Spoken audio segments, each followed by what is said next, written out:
नमस्कार दोस्तों, एक बार फिर से आप सभी लोगों का बहुत बहुत स्वागत है हमारे YouTube चैनल पर। मेरे प्यारे मित्रों, हम सभी लोग जानते हैं कि हमें अपने कर्मों का फल भोगना ही पड़ता है। अच्छे कर्मों का फल अच्छा मिलता है और बुरे कर्मों का फल हमें बहुत ही बुरा मिलता है। आज की इस ज्ञानवर्धक प्रसंग में हम लोग जानेंगे कि कौन से कर्म करने पर दोबारा मनुष्य का जीवन मिलता है। मित्रों, भगवान श्री कृष्णा ने कहा है कि इस धरती पर जो भी व्यक्ति जन्म लेता है, जो भी मनुष्य जन्म लेता है, उसे एक ना एक दिन मरना ही होता है, उसे एक दिन मृत्यु को प्राप्त होना ही होता है। यह एक बहुत ही कठोर सत्य है जिसे कोई चाह करके भी झुठला नहीं सकता। इससे कोई बच नहीं सकता, चाहे वो इंसान कितना ही बुरा हो, चाहे वो कितना ही भला हो, वो कितना ही गरीब हो, चाहे कितना ही अमीर हो, सबको एक दिन मरना ही होता है। हालांकि मृत्यु के बाद दोबारा जन्म लेना माना जाता है,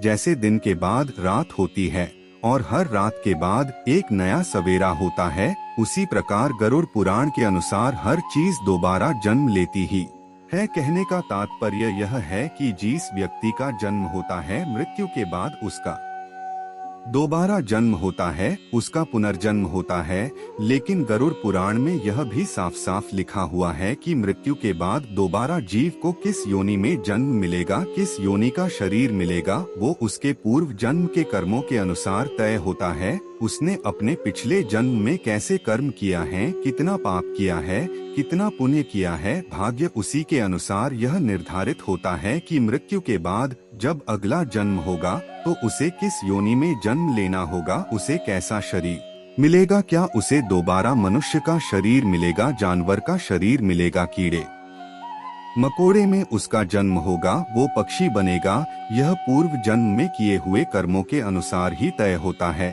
लेकिन मेरे प्यारे दर्शकों, क्या आप यह जानते हैं कि आखिर ऐसे कौन से कर्म हैं जिनको करने से आपको दोबारा मनुष्य का जन्म मिलेगा, आपको दोबारा मनुष्य योनि में जन्म लेने का सौभाग्य प्राप्त होगा? अगर मेरे प्यारे मित्रों आप नहीं जानते इसका जवाब, तो आज के इस ज्ञानवर्धक वीडियो में आप लोग अंत तक बने रहिएगा। इस वीडियो के एक एक शब्दों को, एक एक वाक्य को बड़े ही ध्यान से, दिल से अंतिम तक सुनेगा, ताकि आप लोगों को संपूर्ण ज्ञान मिले। और आप लोगों को संपूर्ण ज्ञान मिलेगा तभी इसका फायदा मिलेगा, क्योंकि आधा अधूरा ज्ञान किसी काम का नहीं होता और आधे अधूरे ज्ञान से कई बार लोग अपना नुकसान भी कर लेते हैं। क्योंकि दोस्तों, आज हम आपको गरुड़ पुराण के अनुसार यह बताने वाले हैं कि आखिर कौन से कर्म करने से दोबारा मनुष्य का शरीर मिलता है, दोबारा मनुष्य योनि मिलता है। दोस्तों, गरुड़ पुराण में ऐसा बताया गया है कि कर्म अच्छी भी होते हैं, कर्म बुरे भी होते हैं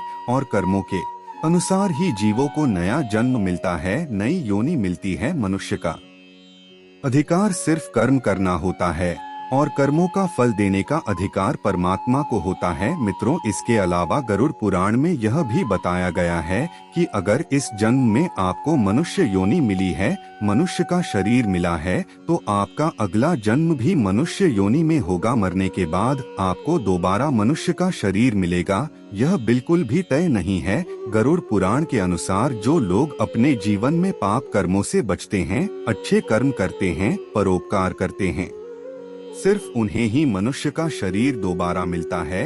यही नहीं, ऐसे बहुत सारे मनुष्य होते हैं जो अपने बुरे कर्मों के कारण, अपने पापों के कारण 84 लाख योनियों में पता नहीं कितने साल तक भटकती रहते हैं और फिर अंत में जाकर के उनका जन्म मनुष्य योनि में होता है, उन्हें मानव का शरीर मिलता है। मेरे प्यारे मित्रों, कर्म 3 प्रकार के होते हैं। पहला संचित कर्म, पूर्व कर्मों का जो घेर है वो संचित कर्म कहलाता है। उन्हें संचित कर्मों के आधार पर आपको जो शरीर प्राप्त हुआ है वह प्रारब्ध कर्म, और वर्तमान में जो आप कर रहे हैं वह है द्रव्यमान कर्म। आपके कर्मों के संचय में से जरा से कर्म लेकर गए, आपको इस शरीर की प्राप्ति हुई है, और बाकी आपके संचित कर्म जो हैं वो संस्कार के रूप में पढ़े सभी के कर्मों के अनुसार जो संचित और प्रारब्ध कर्म है, उनसे ही अगले जन्म का निर्धारण होता है, निर्माण होता है। और वही तय करता है कि आपका अगला जन्म 84 लाख योनियों में किसी भी एक योनि में हो सकता है। इसलिए ऐसा कहा जाता है कि इसी जन्म में, इसी मनुष्य योनि में आपको ईश्वर की भक्ति में लग जाना चाहिए और ईश्वर के चरणों में अपने आप को समर्पण कर देना चाहिए, ताकि फिर आपको 84 लाख योनियों में भटकने की आवश्यकता ना पड़े और कभी भी आपको अपनी तरफ से किसी को भी कष्ट नहीं देना चाहिए। किसी भी प्राणी को दुख, किसी भी प्राणी को कष्ट आपके द्वारा ना हो, इसका विशेष ध्यान रखना चाहिए। मेरे प्रिय दर्शकों, व्यक्ति इस संसार में अकेला आता है और व्यक्ति इस संसार से अकेला ही जाता है। कोई भी उसके साथ नहीं जाता। मरने वालों के साथ कोई नहीं मरता। मृत्यु के बाद उसने अपनी जीवन में कितने पाप बटोरे हैं और कितने पुण्य बटोरे हैं, इसी से निर्धारित होता है कि अगला जन्म उसे किसी योनि में प्राप्त होगा। महर्षि वाल्मीकि जी आदि ग्रंथ रामायण ने यह बदलते हैं कि माता पिता, गुरु, आचार्य और ज्ञानी पंडित का कभी भी तिरस्कार, कभी भी अपमान नहीं करना चाहिए और ना ही अपने मन में कभी उन लोगों के लिए कोई गलत विचार लानी चाहिए। और जो भी मनुष्य ऐसा करता है उसे घोर पाप से महापाप लगता है और ऐसे लोगों को नरक में पाप भोगना पड़ता है, नरक में कष्ट भोगना ही पड़ता है। चाहे वो फिर कितने भी पुण्य कर ले, कितने भी अच्छे कर्म कर ले, लेकिन इस पाप को कोई भी पुण्य मिटा नहीं सकता। मित्रों, जो व्यक्ति हमेशा दूसरों के हित के बारे में सोचता है, दूसरों के बारे में अच्छा और भला सोचता है, पशु पक्षियों से प्रेम करता है, पशु पक्षियों से के ऊपर दया दिखाता है, उन्हें दाना पानी चार खिलाता है, जरूरतमंदों की और गरीबों की मदद करता है और बिना किसी लालच के अपने संचित धन का उपयोग धार्मिक कार्यों में करता है, तो ऐसे मनुष्य का अगला जन्म मानव योनि में ही होना तय होता है। मित्रों, इसके अलावा गरुड़ पुराण में यह भी साफ साफ बताया गया है कि जो मनुष्य अपने मृत्यु के एकदम अंतिम समय में जो विचार अपने मन में रखता है,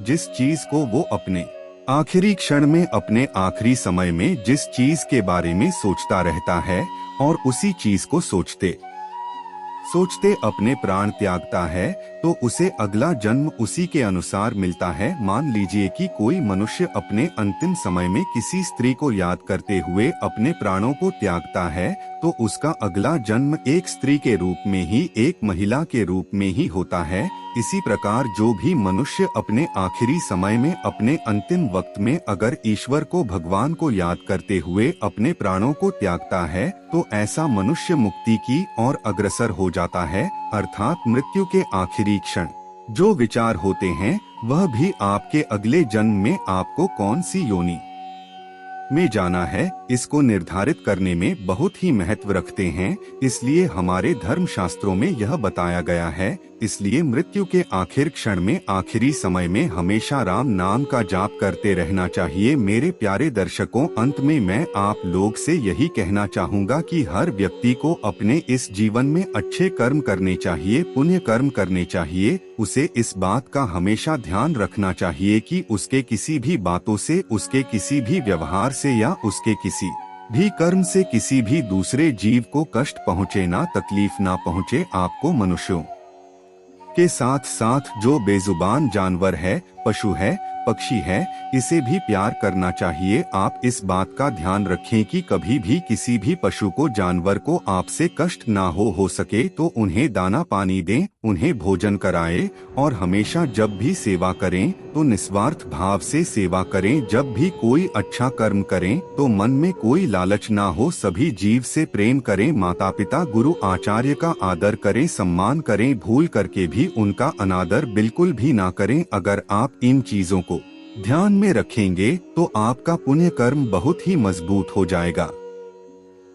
जिंदगी में दो चीजों का घमंड कभी मत करना, पैसा और सूरत। गरीबी आते देर नहीं लगती और चेहरा किसी हादसे में बदलते जरा भी वक्त नहीं लगता। आप किसी के लिए चाहे अपना वजूद भी दांव पर लगा दो, पर वह तो तब तक आपका है जब तक आप उसके काम के हो। जिस दिन आप उसके काम के नहीं रहोगे, कोई गलती कर दोगे, उस दिन वह सारी अच्छाइयाँ भूलकर अपनी औकात दिखा देगा। जिसके लिए तुम्हारे पास वक्त ना हो, उसको कभी परेशान मत करना, क्योंकि वह अपनी दुनिया में व्यस्त है और इस दुनिया में उन्हें तुम्हारी कोई जरूरत नहीं है। भरोसा नहीं क्या मुझ पर? यह लाइन बोलकर न जाने कितने लोग धोखा खा जाते हैं। रुलाते तो सभी हैं, लेकिन अगर कोई तुम्हारे लिए खुद रो पड़े तो उसे कभी खुद से दूर मत करना। जो इंसान सबकी खुशी चाहता है, सबके बारे में अच्छा सोचता और सबकी परवाह करता है, पता नहीं क्यों वह इंसान जिंदगी में हमेशा अकेला रह जाता है। दुनिया को अक्सर वह लोग बदल देते हैं जिन्हें दुनिया कुछ करने के लायक नहीं समझते। मिट्टी का गीलापन जिस तरह पेड़ और जड़ों को पक कर रखता है, ठीक उसी प्रकार शब्दों का संगीत मीठा पुरिया प्रभावशाली आपके शब्द होते जाएंगे। रिश्ते को जोड़े रखने के लिए कभी अंधा कभी गूंगा कभी बहरा होना पड़ेगा। यदि कहने के लिए कुछ अच्छा नहीं है तो चुप रहना एक बेहतरीन विकल्प है। कोई आज तो कोई कल बदलते हैं, यकीन करो सब बदलते हैं। दुनिया बड़ी भुलक्कड़ है, वह तो उतना ही याद रखती है जितने से उसका मतलब होता है। सहारा कोई कोई ही देता है, धक्का देने को हर शख्स तैयार बैठा है। अपनी कमियों को केवल हम दूर कर सकते हैं और कोई नहीं, बल्कि सब केवल इसका फायदा उठाना जानते हैं। जिंदगी जीना आसान नहीं होता, बिना संघर्ष कोई महान नहीं होता। जिस दिन आपके सामने कोई समस्या ना आए तो समझ लेना आप गलत रास्ते पर सफर कर रहे हो। झूठ धोखा और बहाने आपको कुछ पल की खुशी देंगे, लेकिन इसकी कीमत आपको भविष्य में चुकानी पड़ेगी। लोग कहते हैं पैसा रखो बुरे वक्त में काम आएगा, लेकिन सच तो यह है कि सिर्फ श्री कृष्ण पर भरोसा रखो तो बुरा वक्त आने ही नहीं देंगे। परखता तो वक्त है, कभी हालात के रूप में कभी मजबूरियों के रूप में। भाग्य तो बस आपकी काबिलियत देखता है। जीवन में कभी भी किसी से अपनी तुलना मत करना, आप जैसे हैं सर्वश्रेष्ठ है। यहाँ कोई किसी का नहीं, सबको मतलब की बीमारी है।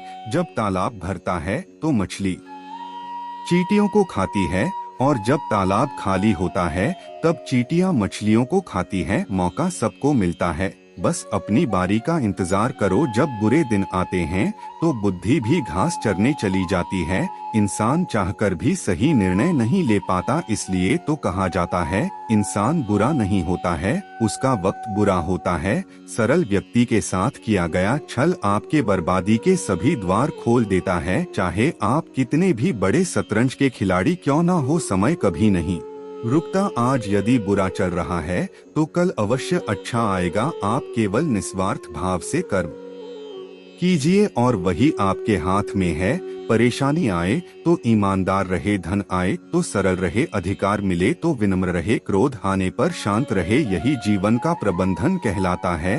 किसी दूसरे को कष्ट देकर हासिल किए गए सुख की उम्र बहुत ही छोटी होती है। जीवन में खुद की बुराइयां सुनना भी बेहद जरूरी है, क्योंकि रोज तारीफ ही सुनोगे तो कभी आगे नहीं बढ़ोगे। हौसला मत हार, अगर तुझे दर्द मिला है तो दवा जरूर मिलेगा। आपका व्यवहार ही आपकी पहचान है, वरना एक नाम के तो हजारों इंसान है। अच्छे कर्म करने के बावजूद भी लोग केवल आपकी बुराइयों को ही याद रखेंगे। इसलिए लोग क्या कहते हैं इस पर ध्यान मत दो, अपने कार्य करते रहो। संसार जरूरत के नियम पर चलता है। सर्दियों में जिस तरह सूरज का इंतजार होता है, उसी सूरज का गर्मियों में तिरस्कार भी होता है।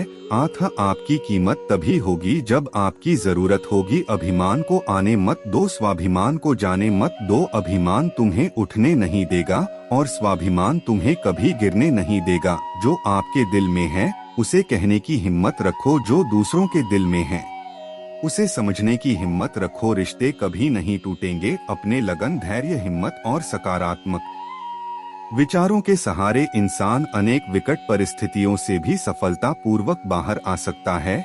यह एक निश्चित बात है कि आप काम खत्म नहीं कर सकते अगर आप काम शुरू नहीं करेंगे। किसी भी काम का सबसे कठिन हिस्सा काम को शुरू करना होता है। कभी हार मत मानो, आज कठिन है कल बदतर होगा, लेकिन कल के बाद का दिन सुनहरा होगा। अगर इंसान में कुछ करने की इच्छा हो तो दुनिया में कुछ भी असंभव नहीं। जहां दूसरों को समझना मुश्किल हो जाए, वहां खुद को समझ लेना ही बेहतर है। बदन है मिट्टी का, सांसें सारी उधार हैं। घमंड भी है तो किस बात का, यहाँ हम सब किराएदार हैं। परेशानियां जिंदगी का हिस्सा है। जिसने अपनी परेशानियों पर कदम रखा है वह जीत गया। जिसने अपने परेशानियों को सर पर सवार किया वह लूट गया। जीवन में कई बार हम बड़ी बड़ी परेशानियों से यूं निकल जाते हैं मानो कोई है जो हमारा साथ दे रहा हो, और उसी अदृश्य शक्ति को हम परमात्मा कहते हैं। इसलिए याद रखना, जब दुनिया आपका साथ छोड़ दे तब वह सबक का हाथ थाम लेता है।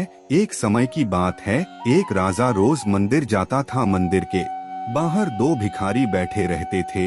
एक भिखारी भगवान से कहता था कि हे भगवान, तूने राजा को बहुत दिया है, मुझे भी दे दे। दूसरा भिखारी राजा से कहता था कि राजन, तुझे ईश्वर ने बहुत दिया है, मुझे भी कुछ दे दे। पहला भिखारी दूसरे से कहता था कि राजा से नहीं, भगवान से मांग, वह सभी की इच्छाएं पूरी करता है। दूसरे भिखारी उसे मूर्ख बोलकर चुप कर देता था। एक दिन राजा ने सोचा कि पहला भिखारी भगवान से मांगता है, भगवान उसे दे ही देंगे, लेकिन दूसरा भिखारी तो मुझसे मांगता है, मुझे उसे थोड़ा धन देना चाहिए। यह सोचकर राजा ने एक बड़े बर्तन में खीर भरी और उसमें सोने के सिक्के डाल दिए। मंत्री से कहा कि यह खीर दूसरे भिखारी को दे आओ। मंत्री मंदिर गया और दूसरे भिखारी को खीर से भरा बर्तन दे दिया। भिखारी खुश हो गया कि राजा ने उसके लिए खीर भेजी है। उसने पहले भिखारी से कहा कि यह देख खीर, तू मूर्ख है, तुझे भी राजा से ही मांगना चाहिए। उसने पेट भर खीर खाई